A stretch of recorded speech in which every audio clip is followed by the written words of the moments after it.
তো হাই বন্ধুরা, দেখতেই পারছো আমার মালটা কি ব্যাপার। আমি তোমাকে লোকের কাছে মানে জাগিয়ে রাখতে চাইছিলাম, তুমি কি হট করে বিড়িটা ধরিয়ে নিলে। অপমান করছো তুমি আমাকে। এত লোক দেখছে ভিডিওটা, তারপরে তুমি বিড়িটা খাচ্ছ। এবার তো আমার তোমাকে ডিভোর্স দেওয়া ছাড়া আর কোনো উপায় নেই যা দেখছি। দেখো, তুমি আমাকে রাখতে গেলে কম করে ডেলি 5 প্যাকেট বিড়ি লাগবে। যদি দেও বলো তাহলে আমি তোমার কাছে থাকবো, আর নাহলে আমার কিন্তু অন্য ভাতার আছে। তোর ভাতার তুই ধরে নে, আমি রাখতে চাই না। আমি আমার অন্য ভাতার আছে, সেই ভাতার আমাকে 10টা করে সিগারেট তোর ভাতার তুই ধরে নে তো। এই তুমি আমার এইখানে হাত দিচ্ছ কেন? আগে সেই পারমিশন দিই, তারপর তো তুমি এখানে হাত দেবে। তোর ভাতারে নিকুচি ক। অসভ্য কথাকার। ছি। তুই কত সতী, তুই কত সতী তা দেখতেই পাচ্ছি আমি।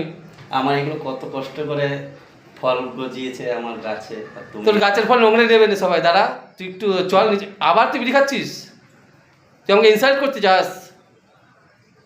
এরকম একটা ফটো তুলে